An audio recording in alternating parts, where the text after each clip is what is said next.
Selam arkadaşlar, kanalıma hoş geldiniz. Bu videomda size böyle şık bir çanta anlattım.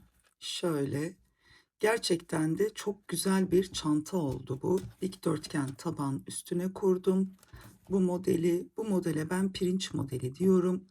Belki farklı isimleri de olabilir ama ben bu ismi daha çok yakıştırıyorum açıkçası. Şöyle, bu siyah olanı da geçen sene çalışmıştım. Kendime yapmıştım bu çantayı. Bu da şöyle göstereyim, oval taban üstüne kurmuştum. 20 santimlik bir burstu bu çantamın bursu.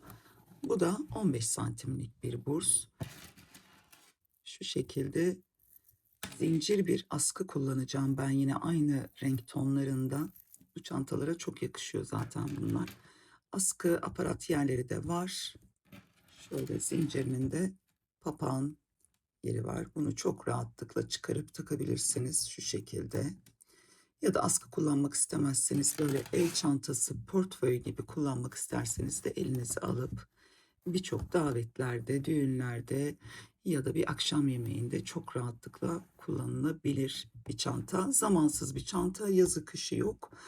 O yüzden de kullanış açısından da gayet güzel.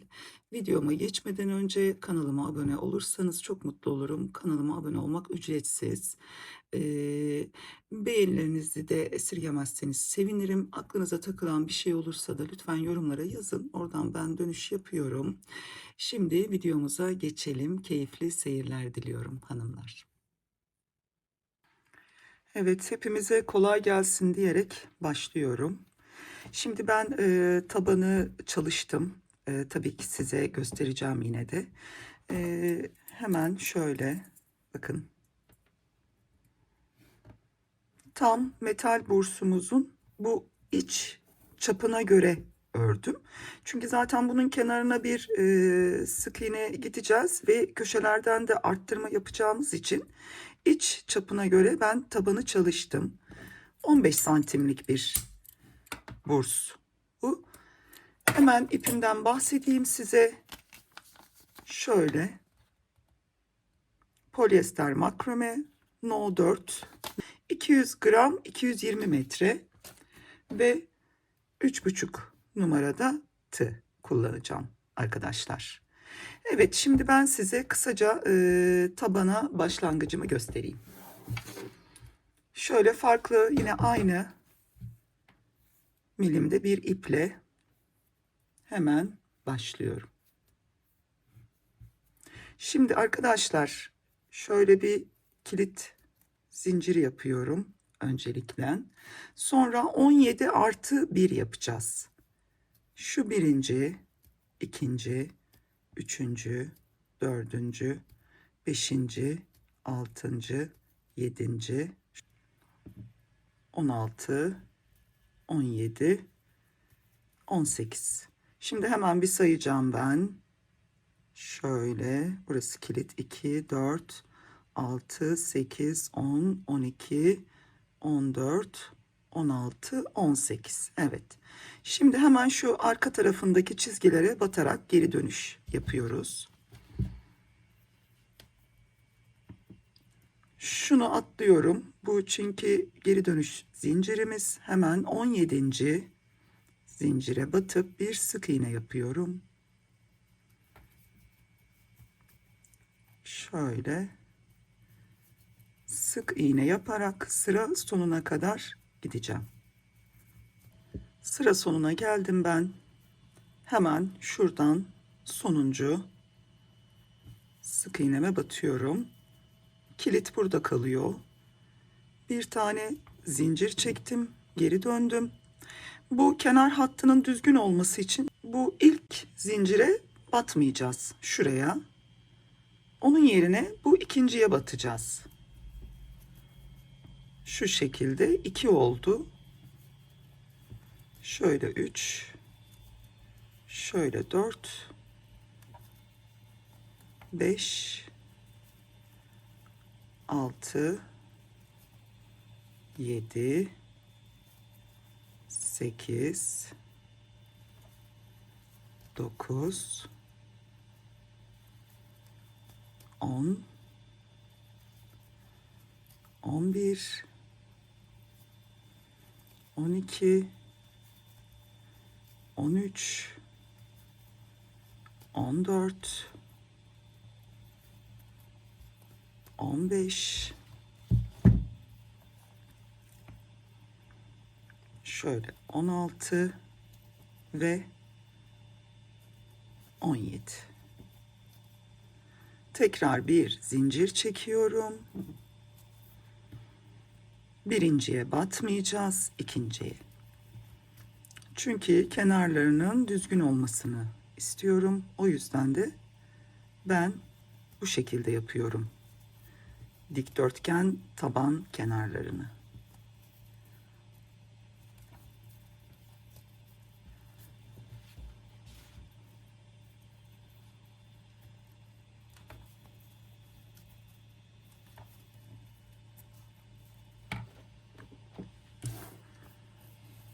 Çünkü böyle gerçekten bakın çok muntazam bir kenar oluyor. Hemen ben size bunun da ölçüsünü vereyim. Onu en başta vermeyi unuttum. O yüzden hemen şimdi şöyle yapalım ve 14,5 santim olacak hanımlar. Tam 14,5 santim. Sayısını da vereyim. Toplamda tam 25 ilmek var burada arkadaşlar. Tam 25. Şu şekilde saydığımızda. Ölçüsü de 14,5 santim. Şöyle hemen bir enini de vereyim size. Bakalım. 10 santim de eni var. Evet, şuna devam ediyorum şimdi. Tekrar göstereceğim size dönüşünü. Şu en sona muhakkak batıyoruz. Bakın. Burayı sakın atlamayın, yoksa ilmeğiniz eksilecektir. O da 2-3 sıra sonra çok kötü durmaya başlayacak. Evet, bakın. Şimdi bir zincir çektim, yukarı çıktım. Şu ilk sıraya batmıyorum, ikincisine batıyorum. Ki bu kenar hattı güzel dursun. Şöyle bakın.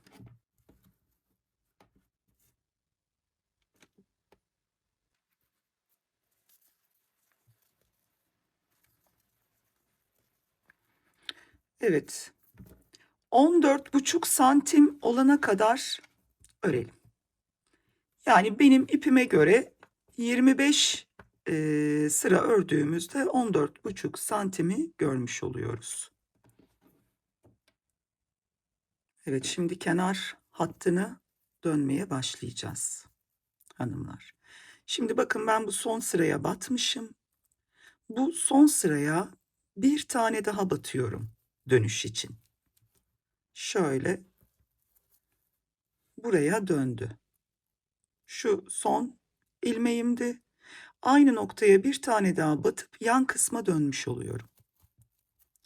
Ve bakın, şu aralar bize bir ilmek verecek. Şöyle buraya bir tane. Sonra bakın buraya bir tane. Tam şu ara noktaya yine bir tane. Ve şu kısma bir tane. Böyle sıra sonuna kadar gelelim. Evet, sıra sonuna geldim.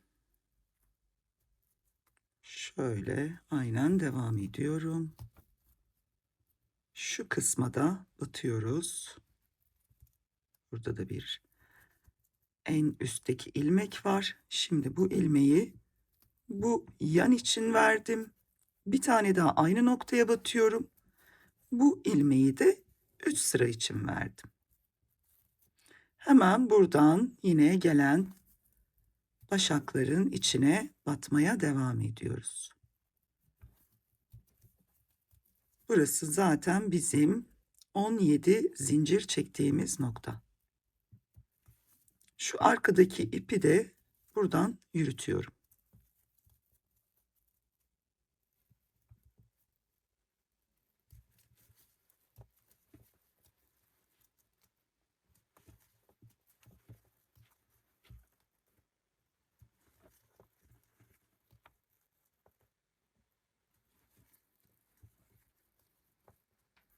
Sıra sonuna geldim arkadaşlar ben.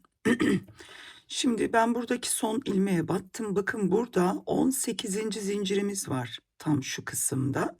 Bu geri dönüş zincirimiz. Şimdi ben burada hani aynı noktaya batıyordum ya.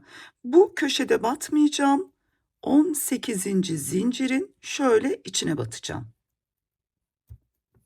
Şu şekilde, bu da bana geri dönüş ilmeğini verecek. Bu sıraya dönüş ilmeğini daha doğrusu. İnşallah şöyle çıkarabilirsem. Evet, bu çok sıkı.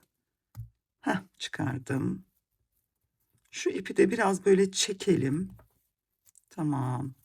Tığım kaydı. O kadar sıkı ki. Tığımın silikonu kaydı. Şimdi biz bu kısma dönmüş oluyoruz. Hemen şuradan bakın devam ediyorum. Şu arkadaki ipi de yürütelim biz yine. Şu aradaki boşluğa batıyorum. Sonra buraya batıyorum. Bu battığınız yerler çok önemli. Yani biraz fazla batarsanız çantanızda bir yamukluk olabilir. Hemen yine şu araya batıyorum.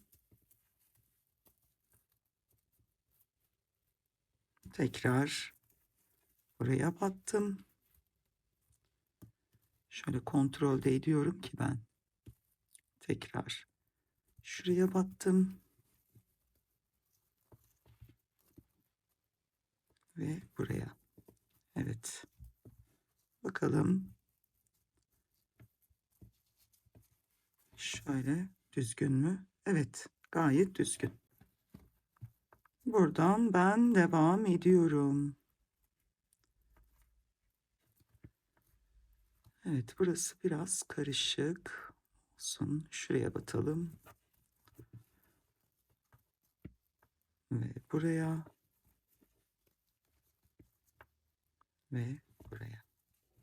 Ben yine de bir sayacağım arkadaşlar. Bu sıranın sonuna geldiğimde şurasıyla eşit mi diye bir saymak istiyorum. Değilse çünkü sökeceğim. Tekrar baştan eşit bir şekilde öreceğim. Evet. Ben bu ilmekleri de saydım bir yandan. 24 burada, 24 burada var. Hemen şu üste de çıktım. 17 tane ilmek de burada olacak.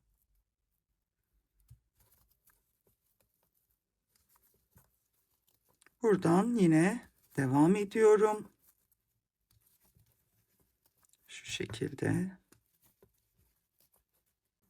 Ve bu da sonuç.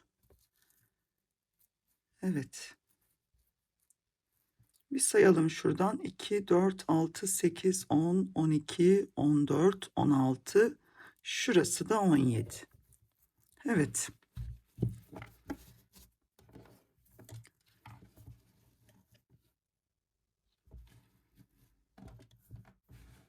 Evet, tabanımız şu an için ana hatlarıyla tamamdır. Hemen bir ölçelim bakalım.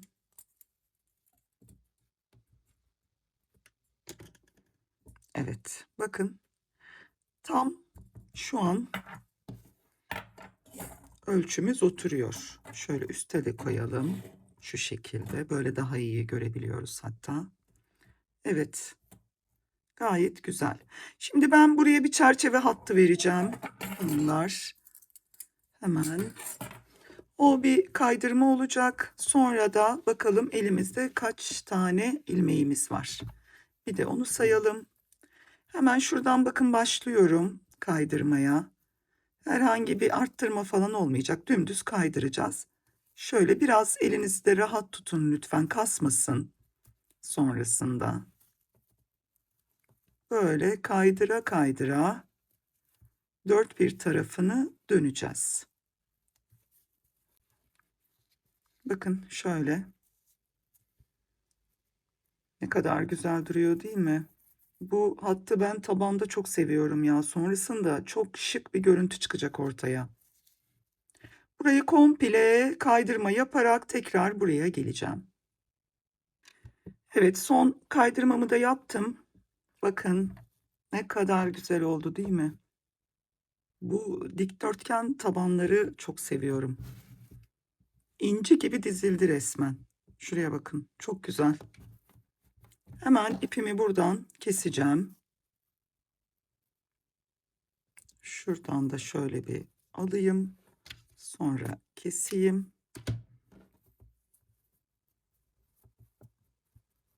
Bunu da böyle arkaya alacağım. Şu kısımdan. Evet. Bakın. Gayet güzel ve muntazam bir tabanımız oldu. Tekrar ölçü vereyim ben, taban ölçüsünü. Şöyle eni 12 santim oldu şimdi. Boyunu da vereyim. Boyu da 16 santim oldu. Çok güzel. Bursumuz da zaten 15 santimlik bir burs. Tabii şimdi biz bu kenarlardan bir arttırma yapacağız. Çünkü böyle dümdüz çıkarsak yani burs çok dışarıda kalacak. Bursun şu kenarlarını bir tık içeride olması için şu köşe hatlarına 3'er tane arttırma yapacağız hanımlar. Şimdi isterseniz hafif bir tülbentle ütüleyebilirsiniz tabanınızı.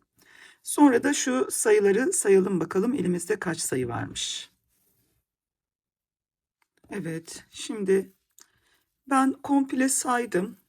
Bu tam çevresi 82 ilmek var şu an.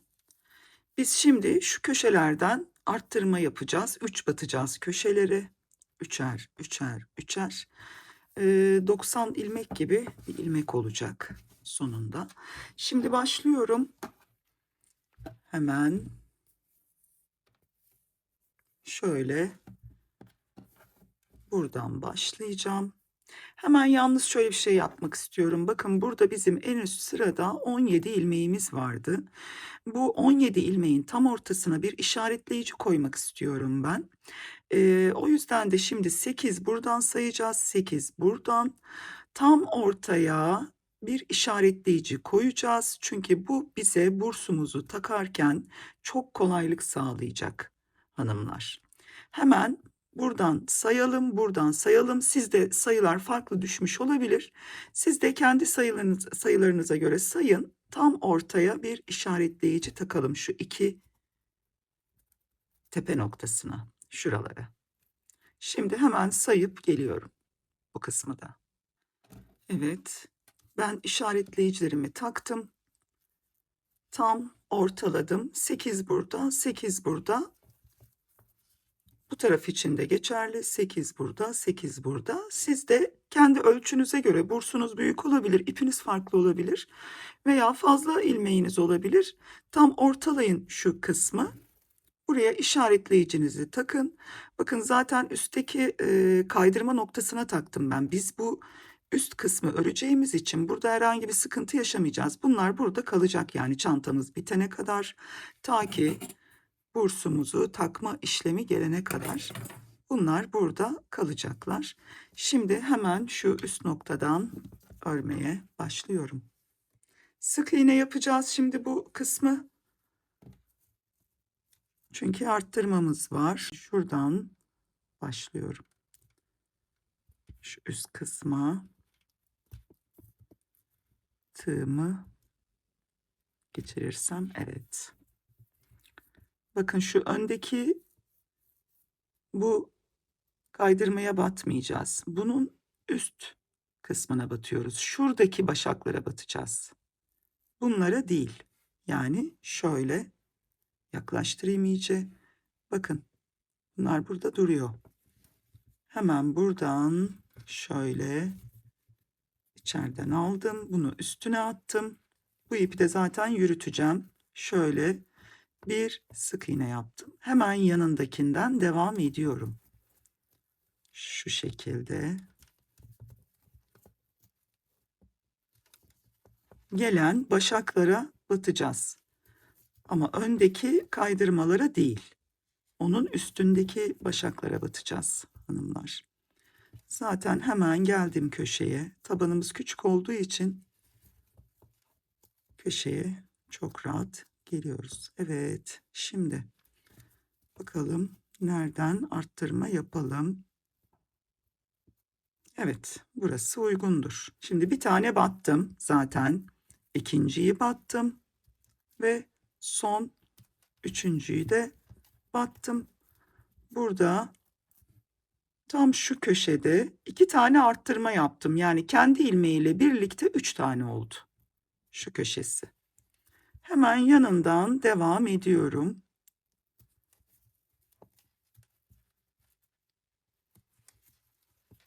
Şu şekilde. Biraz sıkı buralar. Ama yapacak bir şey yok. Ben de zaten sıkı ördüğüm için ekstra sıkı yani. Evet, bakın ne kadar güzel duruyor. Şu hattı görüyor musunuz? Şurası. İşte bütün tabandaki olayımız burası. Çok şık duruyor çünkü. Hemen devam ediyorum. Şu köşede tekrar bir arttırma daha yapalım hanımlar. Evet, şöyle göstereyim. Şuradan hemen bir tanecik daha yapalım. Sonra tekrar köşede arttırma yapalım. Evet, köşemize geldik. Şu kısmı arttırma yapacağım ben. 1, 2 ve 3. Evet, hemen yanından devam ediyorum.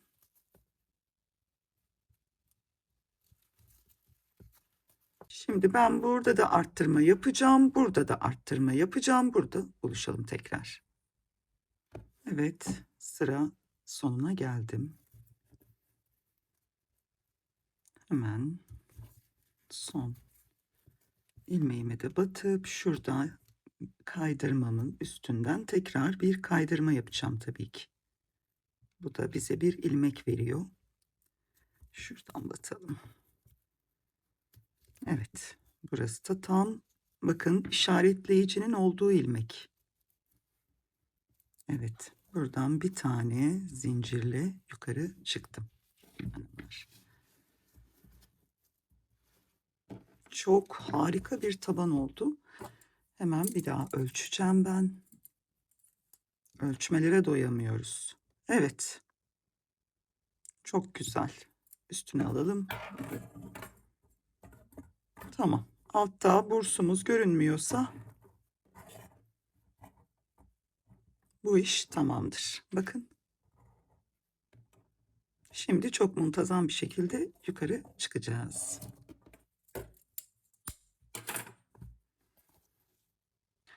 Evet, ben yine bu çevreyi de saydım.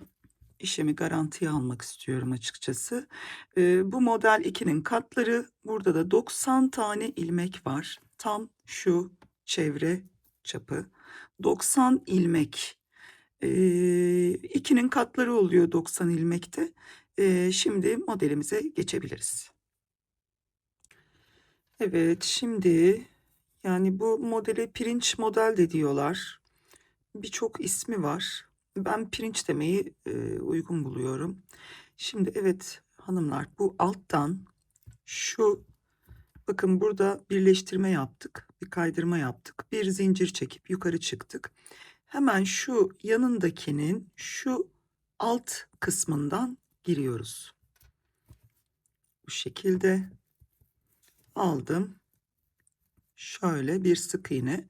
Şimdi bunun bu altından girdiğimiz için üstteki başak boşta kaldı. O başağa batmıyoruz. Hemen yanındakine.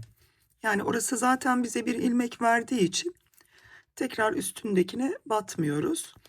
Hemen bu gelenin de şu bakın şu ikisinin ortasına batıyorum.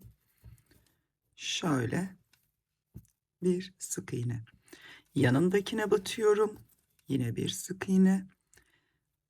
Tam ortadakine batıyorum. Bir alta. Şöyle birazcık da esnetiyorum tabii ki. Hemen gelen başağın içine bir sık iğne. Yine geldik buraya, şu ortaya batıyorum, çıkardım ve yanındaki başağa bir sık iğne. Tam arttırma noktamıza geldik. Onun dibine batıyorum. Tam şuraya, şu orta kısma çıkardım. Şu şekilde hemen yanındakine normal. Modelimiz bundan ibaret olacak. Bu çok güzel duracak, merak etmeyin. Bu ilk sıra. Birkaç sıra yukarı çıktığımızı anlayacaksınız nasıl bir model olduğunu. Bakın şöyle göstereyim size. Yine şu hemen alttan battım.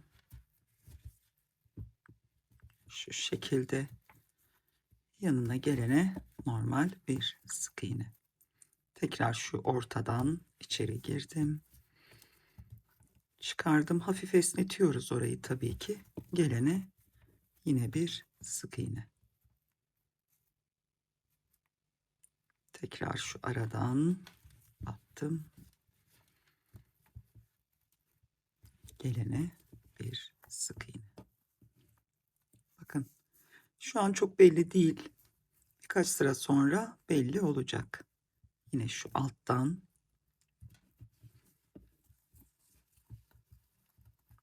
gelene bir sık iğne.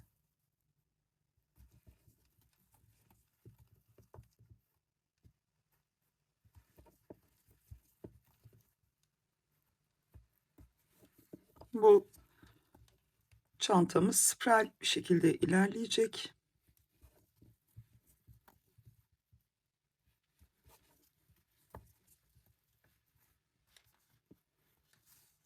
Evet. Şimdi burayı böyle komple bu şekilde dönerek buraya gelelim. Buradaki son sık iğnemi de yaptım. Bakın buradan spiral ilerleyeceğiz biz. O yüzden şurası zaten benim birleştirme noktamdı. Bunun dibine hemen şöyle bir sık iğne yaptım. Bu uzun sık iğnem benim. Hemen bu ilk yaptığım, daha doğrusu ikinci yaptığım uzun sık iğnenin üstüne bir tane normal sık iğne yapacağım. Şimdi şu alta geliyorum. Bakın şu alta. Buraya uzun yapacağız. Şu ilmeği komple alıyoruz. Şöyle alttan çıkardım. Bakın şu şekilde oldu. Burası da böyle. Hemen yanındakine normal bir sık iğne. Buraya geldim. Yani tam ters işlemi yapacağız. Birinde böyle uzun bacak var, birinde kısa bacak var. Kısa bacağın üstüne şimdi uzun bacağı yapıyoruz. Şöyle. Uzun bacağın üstüne de normal bir kısa bacak, yani normal bir sık iğne. Şimdi tekrar alttan battım ve sonra normal bir sık iğne yaptım. Şimdi yine alttan battım. Bakın bunun üstüne normal bir sık iğne yaptım. Köşeye geldik. Buraya tam şu ortaya battım. Bakın burada bir tane başağım var. Şöyle göstereyim. Şöyle uzattım. Buraya bir sık iğne yaptım. Sonra geldim yine alttan battım. Uzattım hafif. Sonra bir sık iğne yaptım. Yine alttan.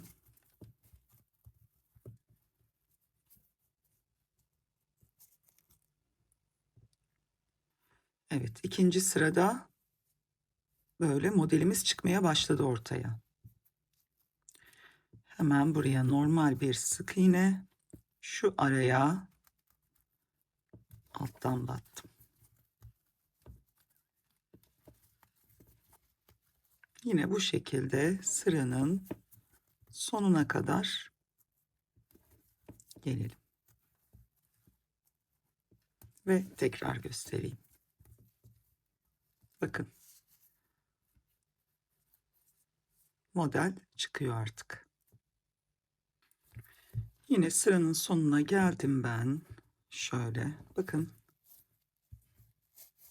model böyle pıtırcık pıtırcık çıkmaya başladı. Şimdi evet, buradan şöyle hesaplayacağız. Bakın burası normal sık iğne. Şu ortaya batıyorum. Spiral ördüğümüz için buralar böyle denk düşecek, merak etmeyin. Hemen şöyle normal ve alttan batıyoruz. Tabii burası bizim ilk başlama noktası olduğu için burada da bitireceğiz biz bu modeli. Eğer ilk sırada kafanız karıştıysa veya sayılarınız denk düşmediyse bir tane eksiltme veya bir tane arttırma yapabilirsiniz burada. Zaten ilk sıra olduğu için o araya kaynayacaktır. Hani bunu söylüyorum çünkü daha önceden de ben bu modeli çalıştığımda bir kere öyle oldu. Ya eksiltme yaptım ya da arttırma. Zaten ikinci sırada bakın hiç gerek kalmayacak bu işlere. Şöyle sırasına gelene batmaya devam edeceksiniz. O ilk sıra için o tarz sıkıntılar yaşanabilir. O yüzden de sökmeyin yani örgünüzü. Sadece bir tane arttırma veya bir tane eksiltme çok örgünüzde sıkıntı olmayacaktır. Bakın devam ediyorum.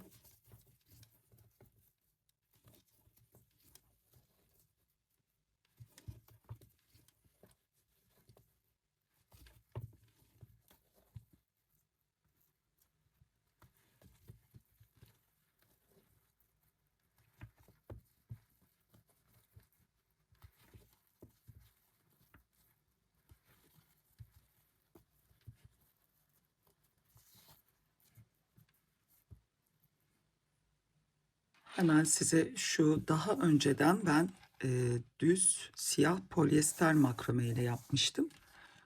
Bakın bu modeli çalışacağız biz. Bu şekilde olacak yani. Gerçi bunun tabanını ben oval yapmışım. Şöyle. Ama modelimiz budur hanımlar. Ne kadar güzel durduğunu görüyorsunuz değil mi? Şimdi bu ilk 3 sırada anlaşılmıyor ama emin olun birazcık şöyle çıktığı zaman bu model çok hoş duracak. Aynı çantanın farklı rengini yapıyorum şu an. Şimdi birazcık daha devam edeceğim. Şu şekilde. Bakın nerelere battığımı görüyorsunuzdur umarım. Şu alta, bakın şurası.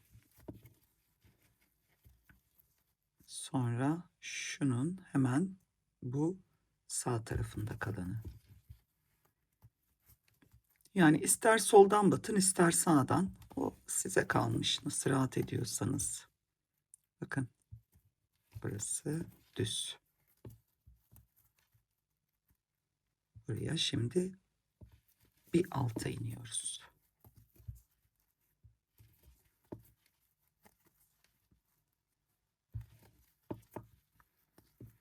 Zaten bundan sonra böyle döne döne döne yükseltiyoruz hanımlar. Evet, ben bayağı yükselttim hanımlar. Bakın şöyle göstereyim size. Modelin güzelliğini görüyor musunuz? Ne kadar da güzel oldu. Şimdi benim burada ipim bitti. İp ilave edeceğim. Bunu size göstermek istedim. Nasıl yapacağınızı. Şöyle çıkartayım hemen.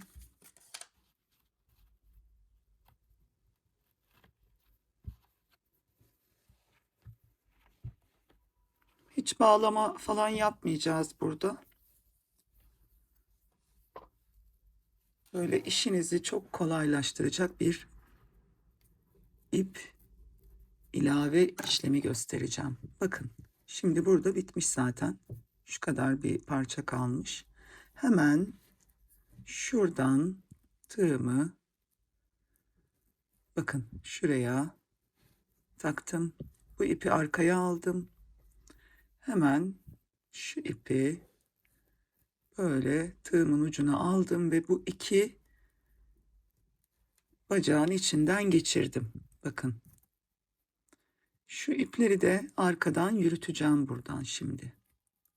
Hemen yanındaki sık iğneye girdim. Şöyle hem de bir görmüş olun siz de. Bakın şöyle şu alttan batıyorum. Sonra bir sık iğne yaptım. Hemen üstten bir sık iğne yaptım. Şimdi yine alttan bir sık iğne yaptım. Hemen şu eski ipi buradan çekiyorum.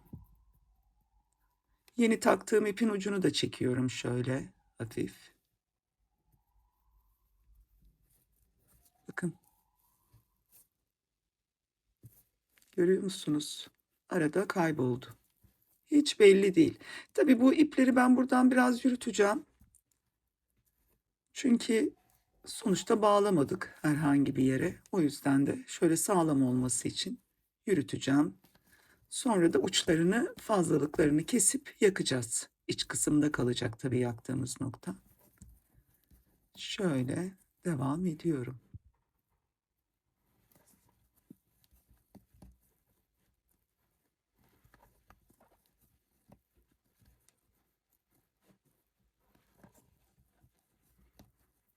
Bakın hiç belli değil, içeride kaldı. Biraz da kamerayı yaklaştırdım ki iyice görebilin diye. Hemen şuradan bir iki sıra daha gidip ipimi kesip kalan iplerimi yakacağım. Bakın. Bakın. Bu ipler burada. Hemen şöyle keselim.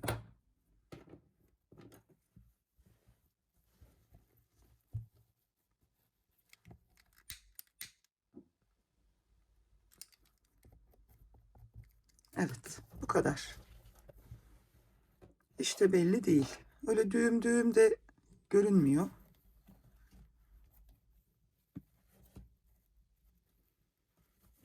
Devam edelim yanından.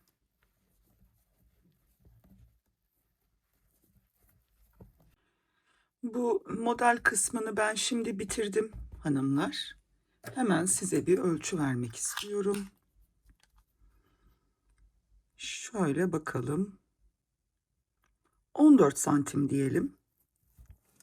Düzeltelim şöyle.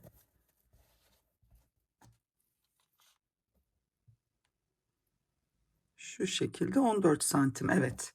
Şimdi şöyle göstereyim size. Model kısmını tamamladık. Bir iki üç sırada sık iğne gideceğiz. Yüksekliğine göre ayarlayacağım. Onu da neden söylüyorum? Bakın şu metalik bursunu koyduğumuz zaman burayı böyle tamamlamış olması gerekiyor. Yani bu 15 santimlik bir burs.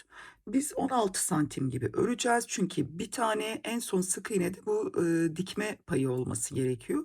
Şimdi toplamda 16 santim olması gerekiyor bu yüksekliğin.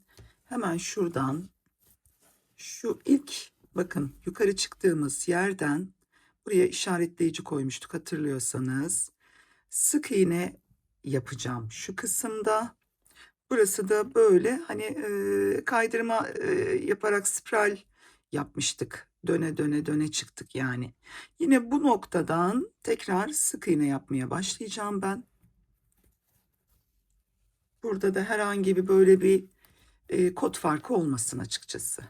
Şimdi sık iğneme başlıyorum. Şu şekilde.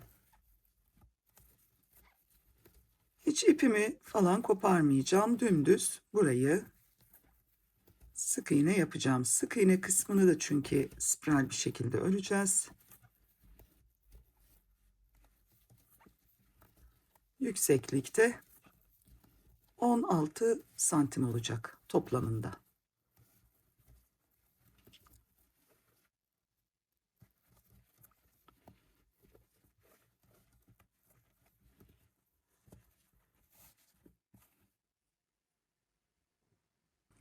Bakın böyle sık iğne örmeye devam ediyorum. Komple bu sırayı öreceğiz.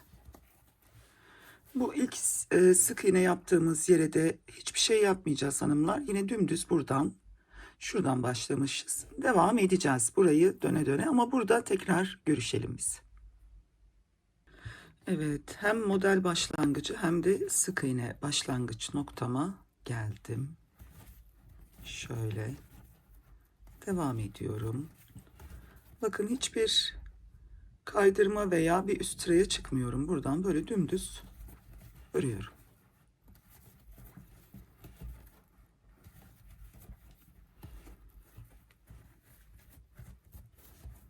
Şimdi tam şu köşe noktasına gelelim. Orada bir tanecik eksiltme yapacağız.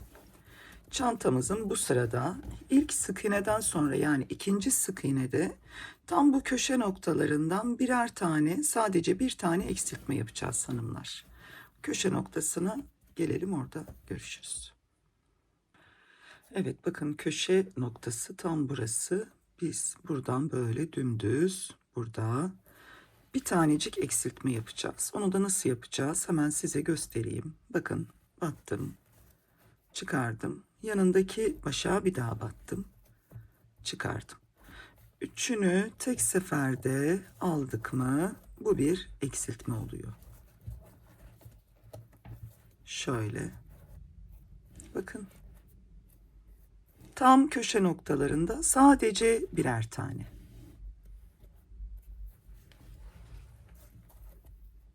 Devam ediyoruz. Şu köşede tekrar görüşelim. Sık iğne yaparak her gelen başağın içine batıp devam edeceğiz.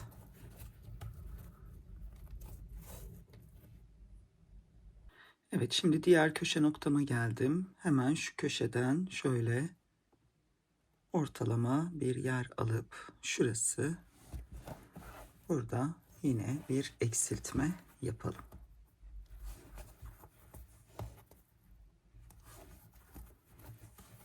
Tam bu noktada bakın şöyle bir tane battım, gelen başağın içine çıkardım ipimi.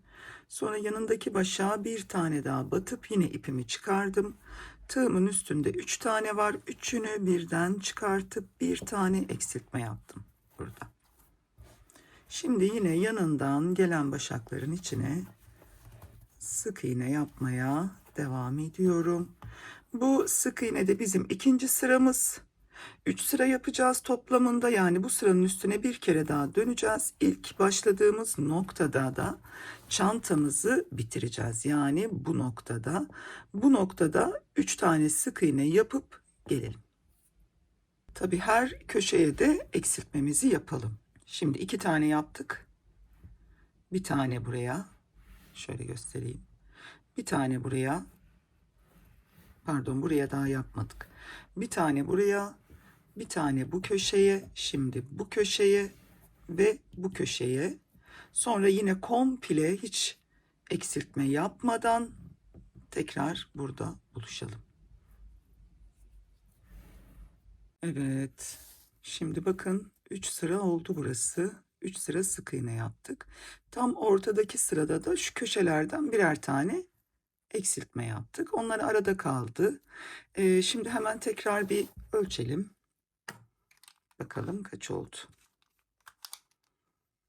Hemen şöyle, çok güzel, tam 15 santim. Bu yeterli, hatta 15,5 santim. Şurayı da şöyle tutarsam, evet. Bu yeterli bir yükseklik bizim için. Zaten çok büyük bir çanta olmayacak, bu biliyorsunuz. Şu an bir gece çantası örüyoruz. Hemen şuradan kalan sık iğnemi de yapıp ipimi keseceğim. Burada artık bitiriyoruz çantamızı. Bakalım. Evet, şuradan başlamışız. Bakın bu noktadan başladığımız için ilk sık iğnemize ve çantamıza hemen buradan şöyle bir kaydırma yaptım. Yanındaki başaktan da bir kaydırma yapıyorum. Ve ipimi burada şöyle kesiyorum.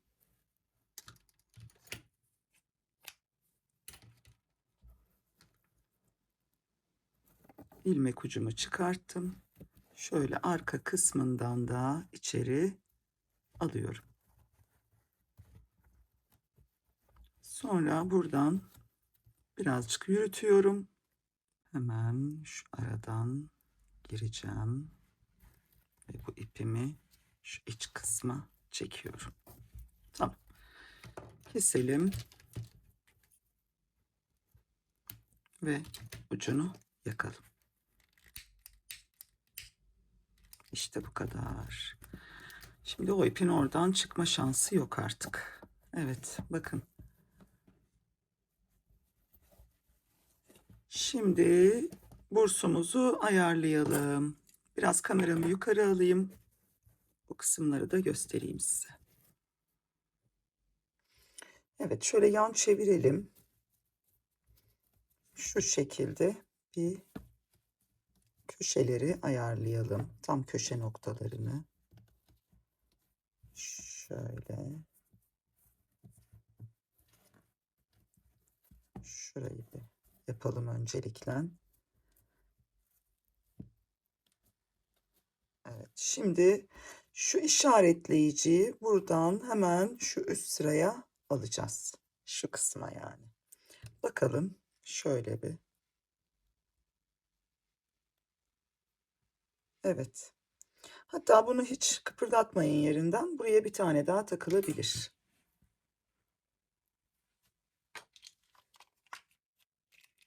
Hani sonrasında işte ise sıkıntı olduğunda tekrar bu noktayı bulabilin diye yapıyorum bunu. Bakın bunu böyle koydum. Tığımı.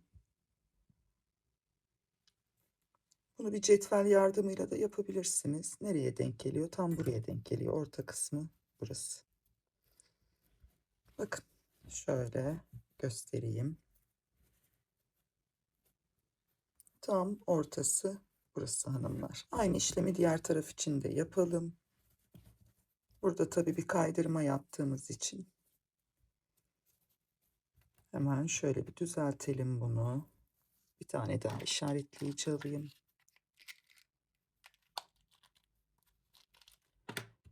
Koyalım bakalım. Şu kısmı düzeltip şöyle. Evet. Tam burası. Şu kısım yani. Buraya da takalım. Şimdi bursumuzu alıyorum.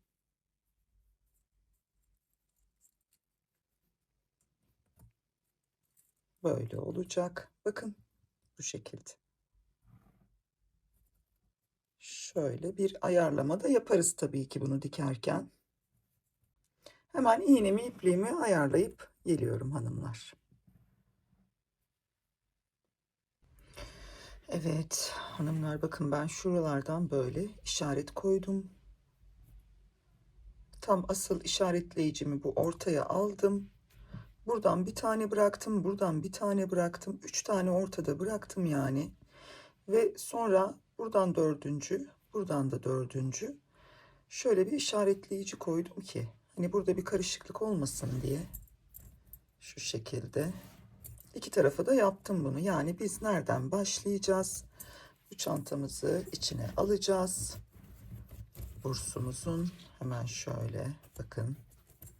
İçine alacağımız için de bu işlemi yapmamız gerekiyor.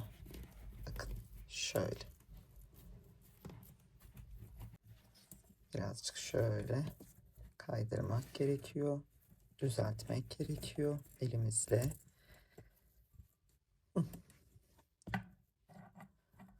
Olduğu zaman çok güzel olacak ama tabii bursu takmak şimdi aslında bu çantanın en zor yeri.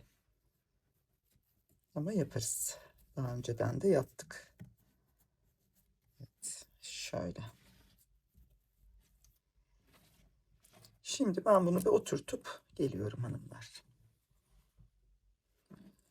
Evet, şöyle şu şekilde şuradan içine itelim. Burada zaten bir genişlik var, merak etmeyin. Çok bol olursa köşelere verebiliriz, sıkıntı yok. Şöyle yerleştirelim.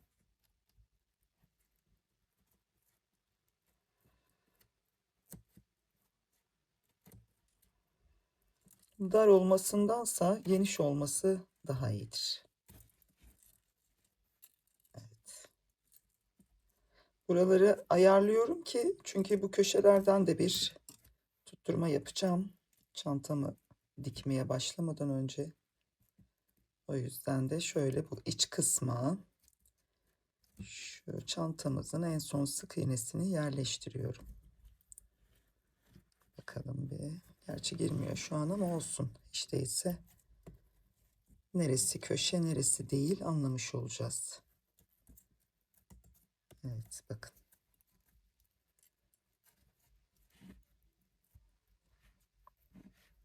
Hemen şu ipimi alayım. Mesela bunu buradan bir girelim. Hemen şuradan bir tutturalım. Çıkarayım. Olmadı.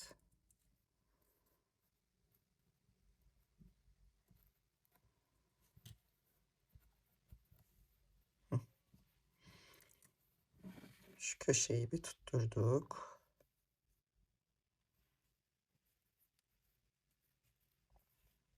Sonra bu köşeye gelelim. Şöyle bir yerleştirelim elimizle. Şu şekilde.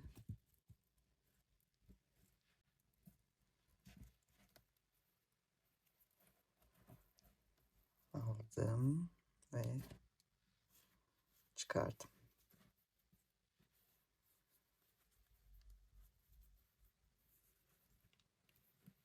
Buraları tek tek gösteriyorum size.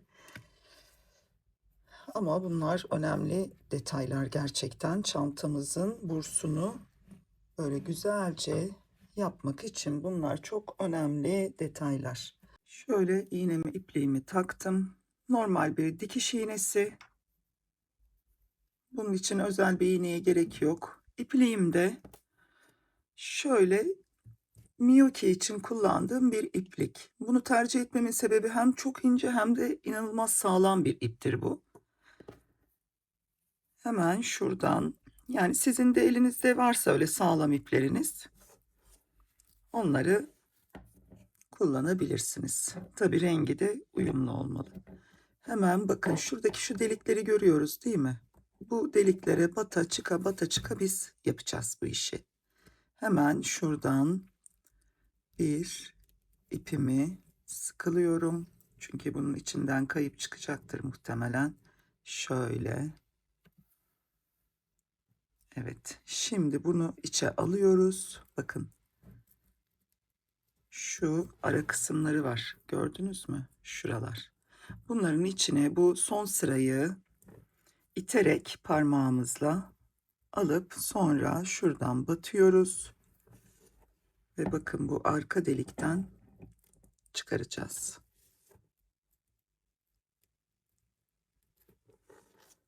Evet, şöyle göstereyim size. Kamerayı da yaklaştırdım ki görün diye. Bakın şöyle çektim. Tabii bu ipler araya girmesin. Hemen yanındakinden bakın şuradan iğnemi itiyorum yanındaki delikten ve buradan karşısına gelen ilmekten çıkardım. Şunları bir alayım. Bunlar karışacak yoksa. Evet.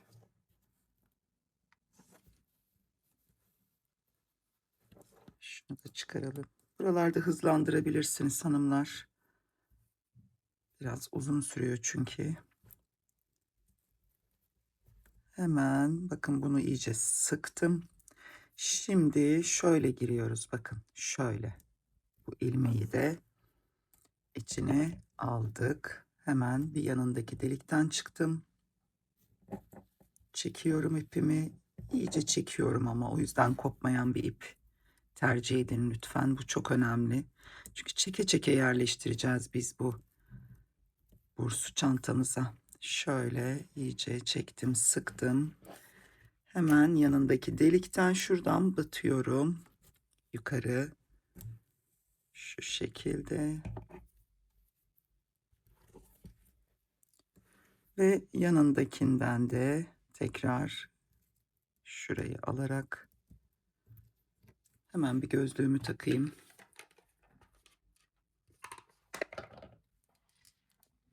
Çünkü göremiyorum. Evet. Şu iğneyle şunları itelim içeri doğru. Ve buradan da şöyle gireceğiz buraya.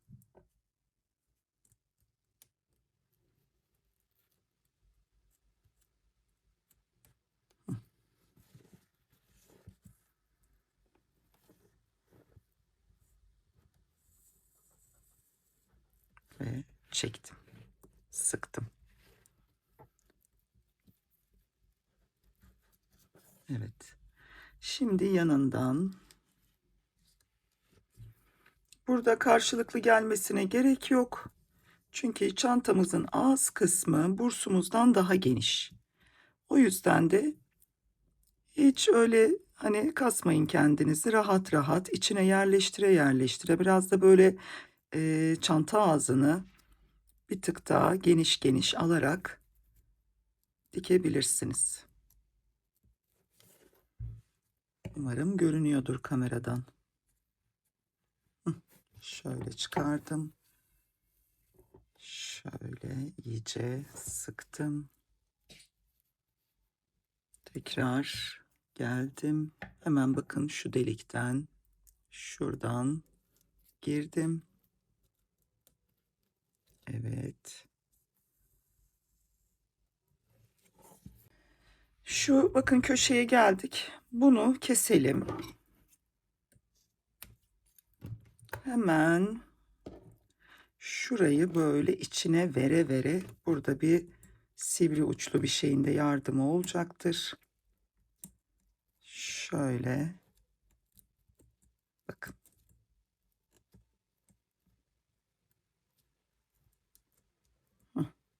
İyice köşeyi içine aldık. İpimiz nerede? Burada. Hemen yanından batıyorum.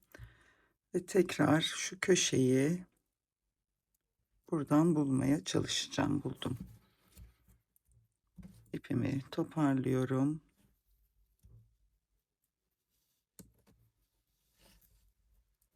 Çektim içine.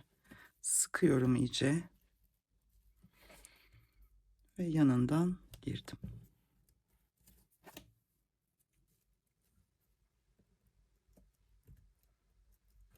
Tekrar bu köşeyi içine itiyorum. Şöyle. Evet. Hemen yanındakinden bakayım. Denk geliyor mu? Evet. Şöyle. Buldum. Evet. Burayı rahat rahat alın böyle. Hemen şu delikten giriyorum karşı tarafa ve buradan da tekrar yanından devam ediyorum. Sıkı sıkı yapın lütfen. Ya da birebir aynı renk ipiniz varsa 2 turda dönebilirsiniz bu çantaya. Sonuçta ilk taktıktan sonra gerisi kolay. Heh. Şöyle iyice içine aldım. Evet. Şimdi hanımlar, tabii anlatarak bunu dikmem çok uzun sürüyor. Bu kısma kadar anladıysanız buraya kadar ben hemen dikeyim. Burada tekrar başlayalım. Evet. Şimdi bu tarafımız bitti. Burayı komple diktik. Şimdi diğer tarafa geçiyoruz. Hemen şuradan bir batalım. Şöyle bakın. Yanındakinden tekrar batıyorum.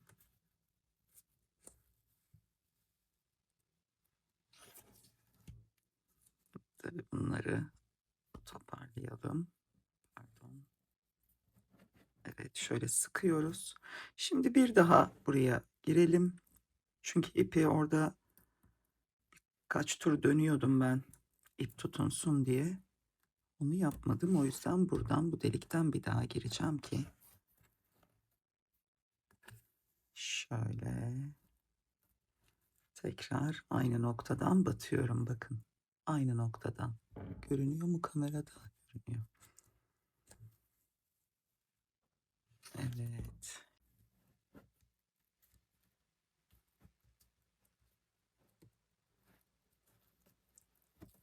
İçine çeke çeke çekelim. Çekebildiğimiz kadar ki sağlam olsun. Kaymasın yani. Şu ipi ben alacağım buradan. Bu biraz beni engelledi çünkü. Şimdi şuradan tekrardan bir ayar yapalım.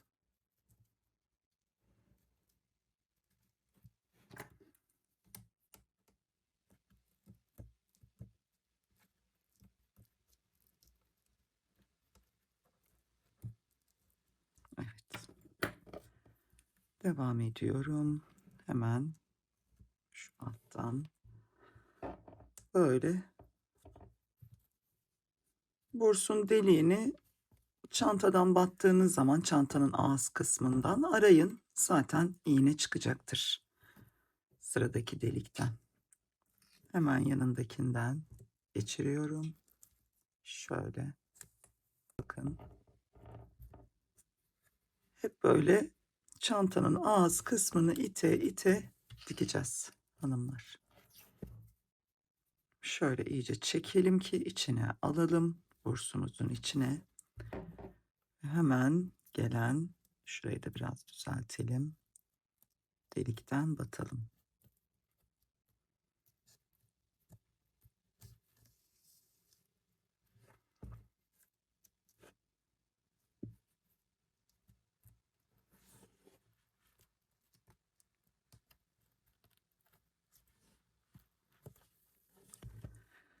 Evet, bu kısmı da geçirelim. Umarım anlaşılmıştır arkadaşlar. Tabii çantanın kontrolünü sağlamak için arada kameradan çıkmış olabilirim. Kusura bakmayın.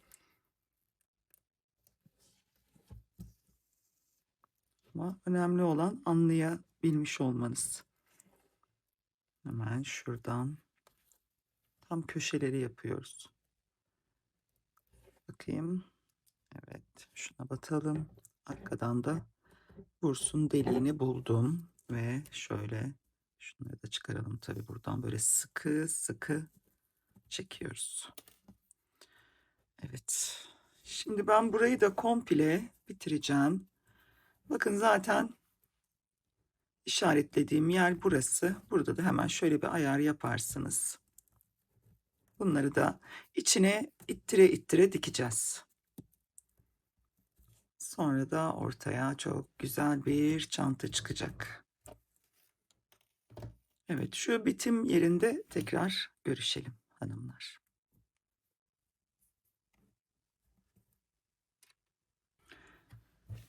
Son yerine de geldim. Şöyle buradan başlangıçlarda ve bitişlerde tek iğne yapacaksak böyle çift geçelim lütfen ki sağlam olsun. Hemen yine şuradan girdim. İyice sıktım. Buradan tekrar girdim. Şimdi hemen bu ipimizi burada bir sıkalım. İpim de tam yetti bu arada. Yani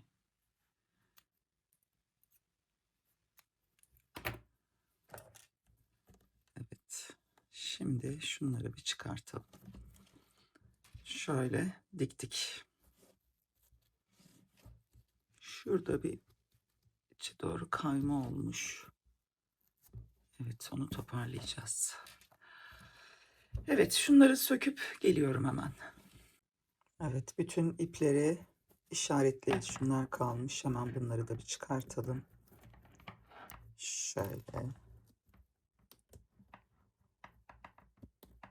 hemen. Evet, bakın tabanı, gövdesi, içi, bursunu kapatalım.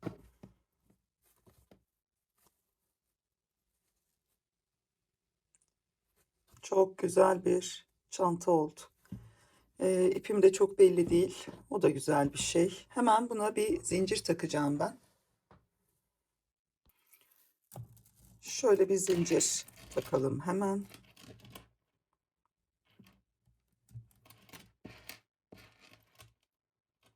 Ve son dokunuşta bitmiş oldu. Bakın, çok şık bir gece çantamız oldu. Tabii illa gece takmaya gerek yok. Herhangi bir davetlerde, bir akşam yemeğinde, yazın akşamları, yazlık yerlerde çok rahat takılır bu. Tabii isterseniz gece çantası olarak da kullanabilirsiniz.